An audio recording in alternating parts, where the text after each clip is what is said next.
impulse, the need of people to define themselves by land, by language, by religion, and by propinquity, of association with each other. A nation, as it's classically defined by political science, should consist of a people who feel a real bond, socially and historically. A bond that should be based on language, on religion, and on cultural identity. That bond is what makes a nation. Now, there's many other types of political associations. I would submit to you that the United States is not a nation. It is an imperial republic made up of conquered territories and many diverse people. It does not qualify in the more limited political scientific sense as being a nation. We use those terms way too loosely. They should be defined a little bit more accurately. What makes a people a nation? A long residence in a land. In fact, the nations of Europe, the classic nations of Europe, are countries like France. France has been in existence for 1,000 years, all the way back to the time of Hugh of Capet, the founder of the French royal family, back to the time of the 10th century AD. Other countries, like Germany, were united more recently, even though you could say they were a nation even in the time of the Reformation. The United States has been formed into a political unit that we use very loosely the term nation for. But really, is it a nation? Is there really enough of a shared identity over these last 200 and some years to qualify for national identity in the specific sense? I would also submit to you that the Nuevo Mexicanos, the people of New Mexico, the indigenous people of New Mexico, Hispanos and Native Americans, are a true nation. They have lived in this land together for well over 400 years, and in their indigenous blood for several thousand. For many centuries, they were defined by language and religion and long propinquity and residence in this area. That's what gives people an identity. And there are people with a grievance that has never gone away, a grievance that is at the very core of their identity as a people. That they, who are the descendants of the indigenous people of this land, do not in fact control or in any way run or have agency over their destiny. They are ruled by a foreign government, with a foreign flag, with an army of occupation, with a foreign colonial objective, which is to assimilate them into a dominant cultural identity. They are not, in fact, in charge of their destiny. They do not currently hold the chief executive office of this state. They do not run the presidency of this university. They do not have agency over the conditions of their own life. I'll wait for the questions till the end of the lecture. They don't have agency over those conditions. Though they're told that they can, in fact, access the process is foreign and alien to them, one imposed by military conquest.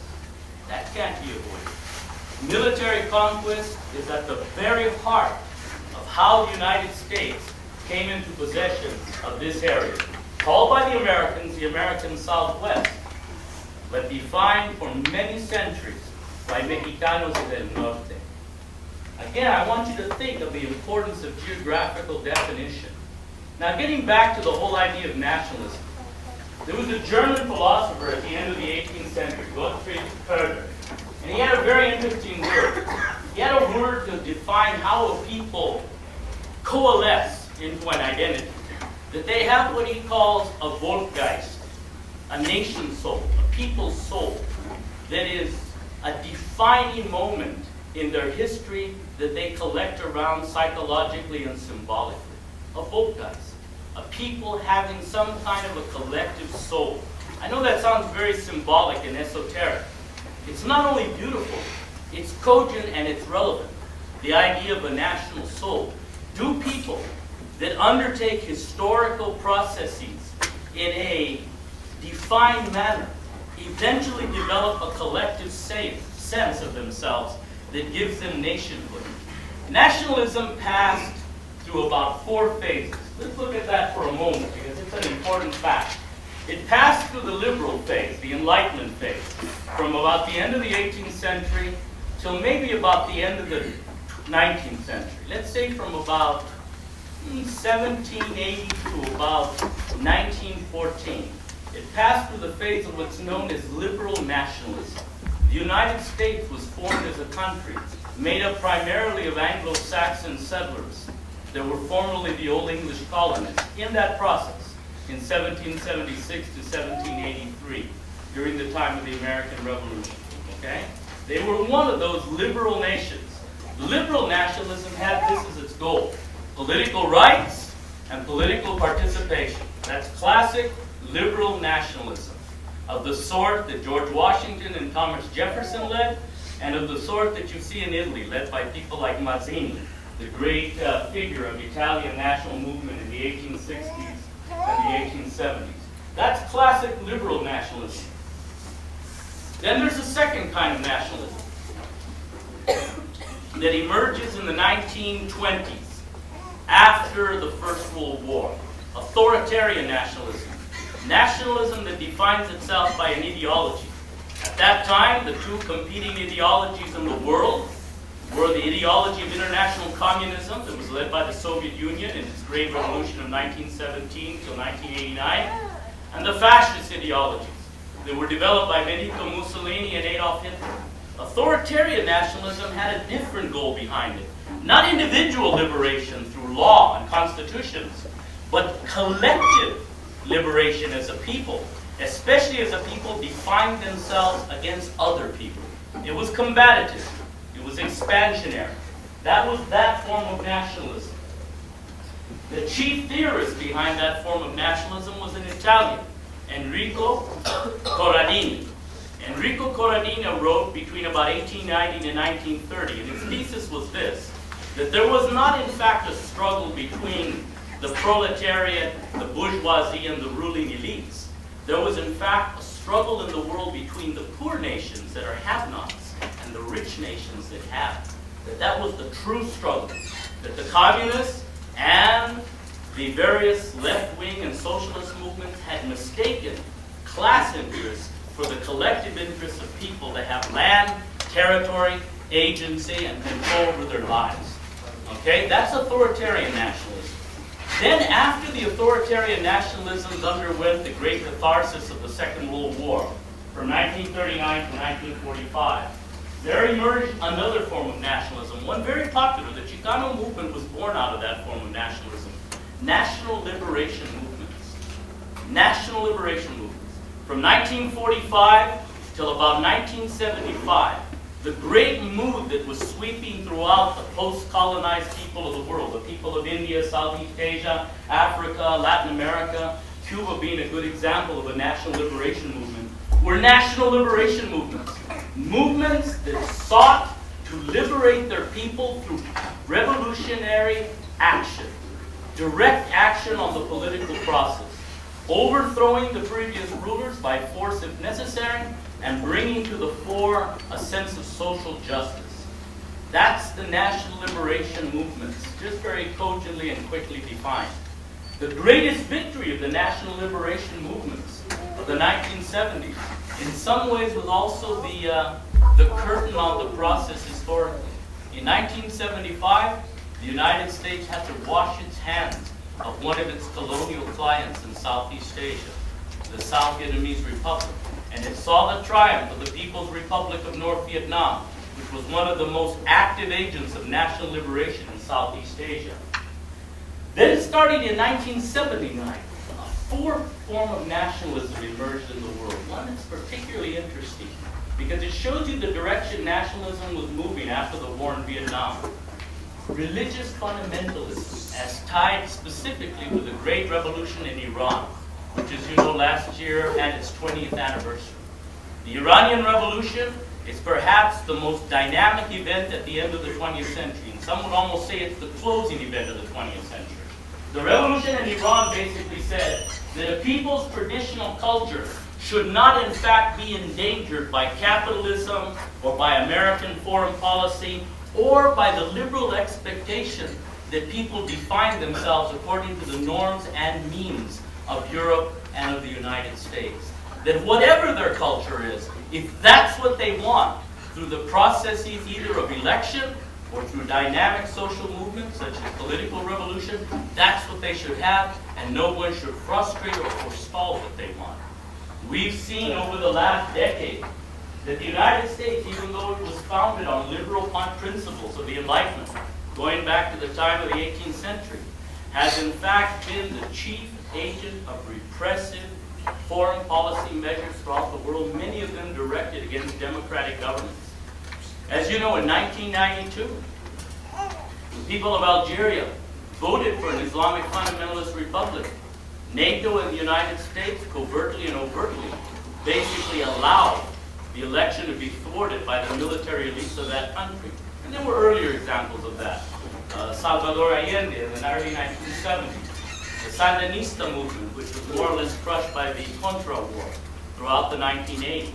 The United States claims that it stands for democratic principles, but it does not, in fact, in any way enforce them in the actual agency of its foreign policy. Why is that relevant to us in this classroom and about this topic? Because it gets back to a very basic thing. How are people's rights as a people defined, as a collective group? Are they defined by law that comes from a constitution that was established by a foreign government and a foreign elite 200 years ago? Or are their rights defined by other things that are more relevant? Those other things that are more relevant are these: natural and moral law, which supersede, precede, and in fact define a person's identity. You go back to the great founding intellectuals of Western civilization, people like Aristotle in the 4th century BC and Thomas Aquinas in the High Middle Ages. You find that at the very core of their idea of what defines the people collectively is that every people have a moral right to govern themselves. That is not something given to them by a constitution, which after all is a scrap of paper agreed on by a governing elite. It is inherent in themselves as human beings.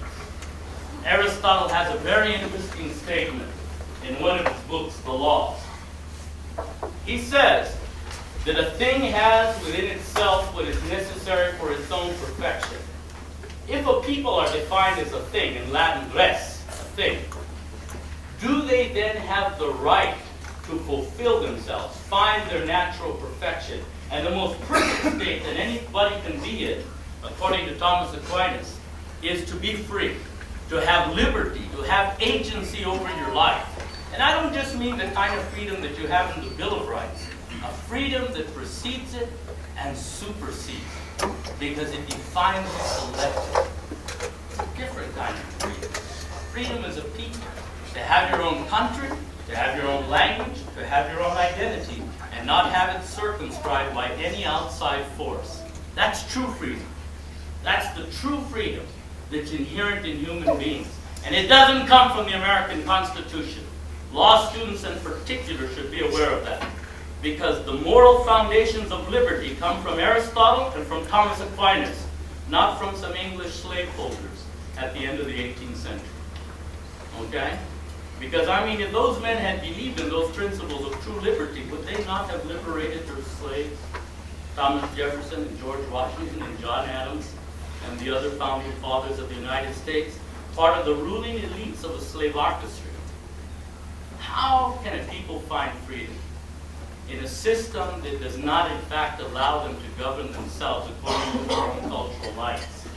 They can find freedom either by revolutionary action. Think about that. That's a rhetorical water clause there. They can find freedom through revolutionary action, like the national liberation movements of the 1960s. In other words, they can take arms, start a guerrilla movement, begin an armed resistance against an oppressor. You know, in the world of heat-seeking satellites and the way basically the national security forces of modern countries can profile you, both through your computer records, your bills, your telephone, your movements, you know, where you even use your credit card. It's almost impossible for a revolutionary movement of that type to take any kind of force at the beginning of the 21st century. Or they can do it through the ballot box. They can exercise their political rights through the very self-defining processes that are denying their rights. They can use the ideals of a republican-style system of government to find a majority consensus. The best example of that in the world is Quebec, right here. The people of Quebec in the last 20 years have come on 2 occasions close to declaring themselves an independent country in the Canadian Dominion. 2 times. The last time they were thwarted, not by the vote of the French-Canadian people against it, but by the fact that French Canada has a minority of 15% Anglophone people that vote overwhelmingly, with a number of French Canadians that felt themselves tied to the old system and were terrified of any change. In the next election that will probably come in 2002, I think the French Canadians will carry the election for independence. Why? Because many of the Anglophone population, fearing a French-Canadian national entity, have begun to move out of Quebec. And as they move out of Quebec, their impact on the electorate is lessened, and in fact, as the next election is being geared up for, it's very likely that Quebec will establish itself as the first independent country in North America to be established in modern times since the American Revolution and the Spanish-American Revolutions in Latin America in the 1820s. Now, I want you to go now into the history of this area, just for a moment. I want you to think about it for a moment. The people of the American Southwest, of El Norte, they constructed an identity for themselves in a period of about 300 years, from about 1600, let's say, to roughly about 1900. An identity emerged here, in the northern area of Mexico and in the American Southwest. That identity made them into a legitimate national entity. They shared a common language. They had a common religion. They had the shared experience of a long, shared historical process. They were together. They had propinquity. And they had some agency over their lives. They had offices in their government and their church, and they were trying to gain access to their economy. And those are the things you most need to have agency over your life. You have to control your government, you have to control your own economy, and you have to control those governing institutions that legitimize your culture. In the case of New Spain and Mexico 300 years ago, it was the Catholic Church. In modern times, I'm not sure exactly what it would be. Maybe the international banking industry. But what I want you to think about is this. The Nuevo Mexicanos and the Norteños that live in the United States today, do they really exercise any legitimate control over their institutions? Do they run their own government, other than in small towns where Hispanos and Mexicanos are majority? Do they have control even over their own church? The last time I saw, Archbishop Shia is in fact an Irishman from where? London? When's the last time a native Nuevo Mexicano has been bishop here? Since Bishop Robert Sanchez. Do they have control over their own economy? No. They generally work for people. There's a few Hispano and Mexicano, Chicano businessmen and entrepreneurs, but generally they work largely in the public sector. So again, they're not in control of their own economic process. They are, by every definition, at the end of the 20th and the beginning of the 21st century, a colonized people, a people without a country. And they say, no, but my dad fought for this country. Your dad fought for their country, not for his country. My father was a World War II veteran too. So that kind of like jingoistic sentimentality doesn't impress me. But I want you to think about it. What's really tragic when you think about that kind of like chauvinistic patriotism related to military service has to be really the Diné people, right?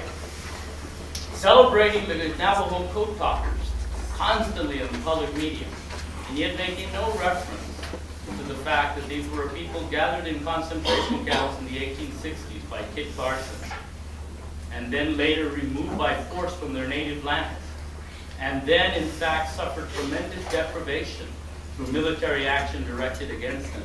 And then 80 years later, the grandsons of the men that participated in that long walk are then serving in the same U.S. Army that destroyed them. These are the absurd ironies of having the false identities imposed on one by colonialism. Who are you really? Are you the person that participates in the media, pop, and consumer culture of the society you happen to be born in? Or are you a person that has individual freedom to define yourself by the culture that you choose, either by a historical process, a political one, or an intellectual awakening? One of the reasons why Chicanos, Latinos, Hispanos have to make a move on the educational institution is, how else can they recover a lost history? We have Chicano kids in our classrooms here in Albuquerque that can tell me something about George Washington and the Civil War, and maybe something about World War II and World War I, maybe about the Great Depression, certainly maybe about Kennedy and Martin Luther King Jr. But they can't tell me one thing about their own history here in El Norte. They almost know nothing. They don't know who the heroes were. They don't know who the figures were of significance. They don't know the historical narrative. They're not even aware they had a history, per se. They can give you very little identification with it. That's the process of colonization. When you lose control even about your past, when you don't even remember who you were, and you've taken on another identity, foreign, one that's alien to you, one imposed by foreign, albeit attractive. I'm not denying the ultimate attraction of the consumer economy that we're part of, and the pop culture we're part of. All of us are addicted to it. I include myself. I have a television and a car. I participate in it. But who are you really in this society? What does it mean to be authentic, to be legitimate, to actually have a real lineage? And I don't mean the occasional person out of Latino, Chicano, or Hispano ranks that make it in the American system by collaborating with it. How do we find an authentic vehicle to liberate a people that are colonized when many times they're not even aware that they are colonized? How do you do it? Do you do it by force? Do you do it by inspiration? Do you do it by lectures like this? Do you do it by classes? And even if you tried that process, you go against the institutions that are dominated by the colonial elite. You ask, I'll ask you right now, I was invited here by a law student association. How many Chicano studies classes are at the law school? How many? None. None. Are there any on Latino studies? The closest that we come is a brand new class called Race, Racism, and the Law. Other than that, there's nothing. Point made. Large representation in the student body and no agency actually over the curriculum. Yes. But there is a very strong Indian law center. So you can't say that there isn't anything. That is the very least an Indian Yeah, destination. at the very least. Okay, let's underline at the very least. It's a very interesting process, this whole culture of domination and acculturation and colonization. How do you free yourself of it? How do you free yourself? I think it's an intellectual process. Right now, the kind of article that I wrote in the Tribune or was reported, the comments that I made in the Tribune and in an article that I'm preparing now to be published. I believe that it's a two-step process. First, you need to be intellectually aware of your condition. And then secondly, you have to want to change it. If you don't want either of those two things, there'll be no difference. There'll be no significant difference in the process. Do the people of Nuevo Mexico and do the Chicanos del Norte, do they deserve to have agency over their lives? Yes, because let me just roughly give you the sequence of their history. They were created in a catastrophic event at the beginning of the 16th century. The intrusion of the Iberians into Mesoamerica, their conquest, and then the creation of a mixed culture, the mestizo culture of Mexico. Albeit with many indigenous elements to it, still one that is a mixture of Iberian and Mesoamerican civilizations. Then, during that process of amalgamation, interaction, intermixture, they began to expand in the natural avenues which empires in central Mexico have always expanded, northward into the frontier of Mesoamerica.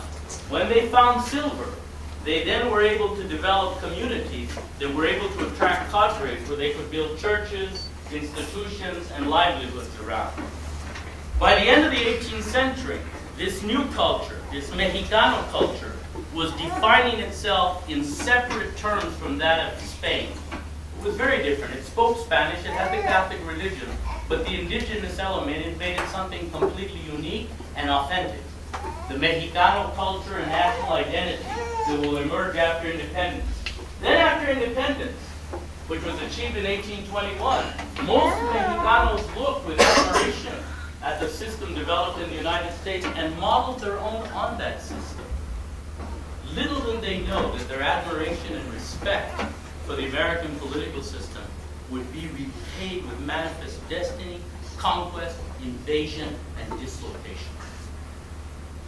That those very ideals that they admired so much in the Enlightenment writings of the American Revolution were in fact not applied equitably but selectively by the ruling elites.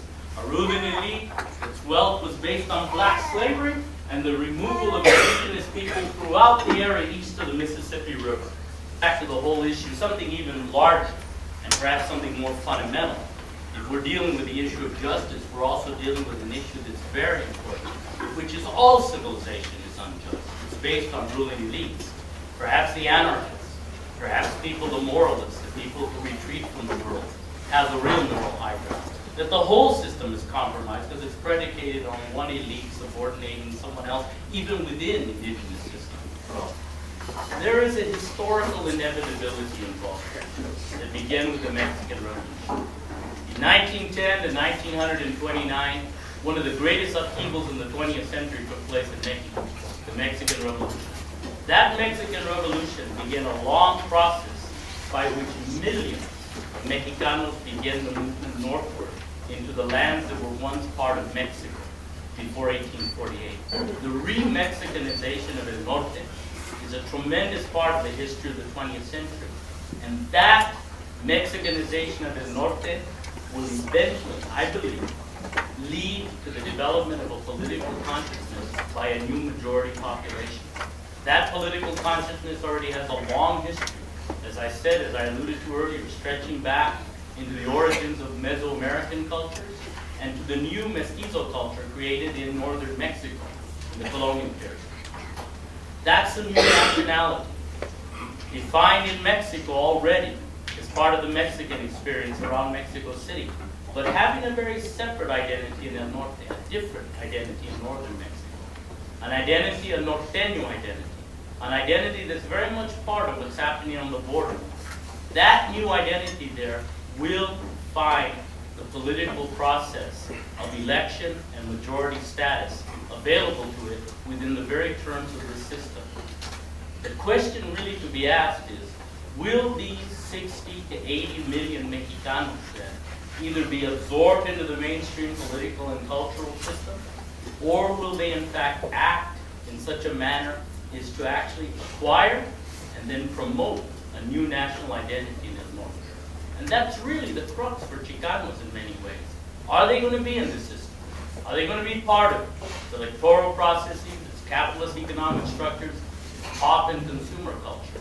Or are they going to move in another direction, especially as they increasingly feel the punitive impact of anti-Latino legislation, of anti-bilingual legislation, of propositions being passed in California?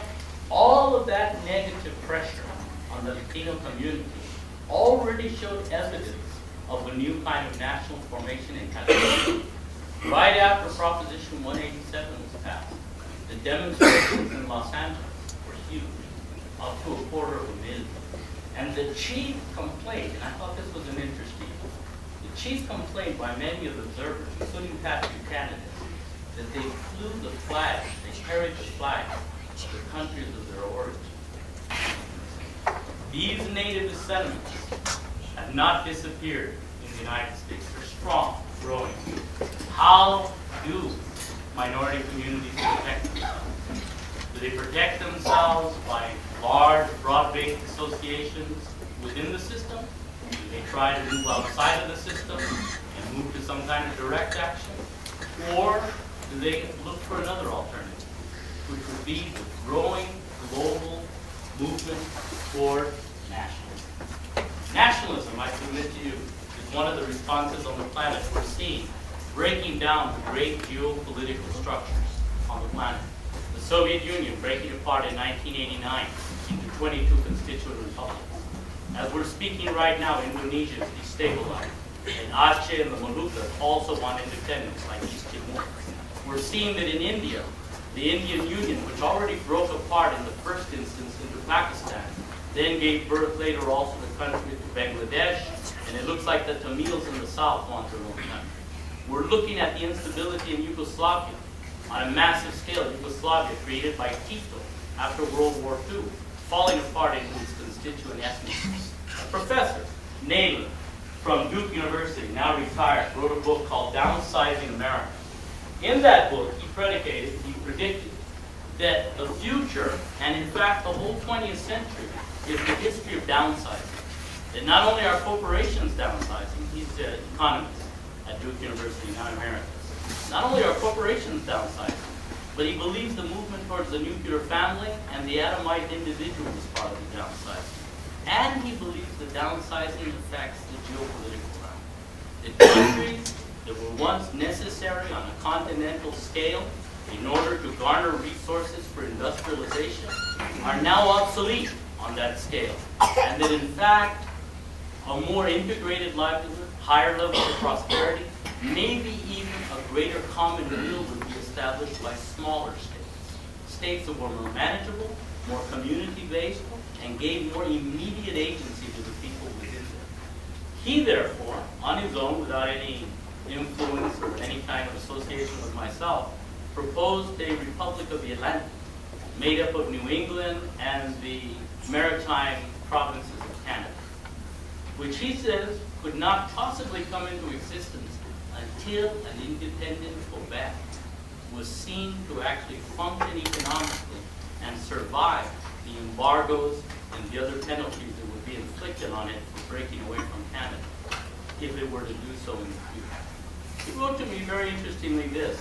He said, you know, this idea is timely, that in fact, once this economic bubble bursts in the United States, and the hard times come again, the strong communitarian drive in the 21st century is in fact infectious, not only around the world, not only are people like Palestinians and Kuwaitis, Bosnians, Azeris, and other people gaining independence, but in fact, all nationalities of the world are in fact stirring intellectually, indigenous communities in Mexico, certainly the Chicano community in the American Southwestern and Norte, and they're all moving towards this one thing that all people want: political, economic, and social control of their life. And that's my hypothesis.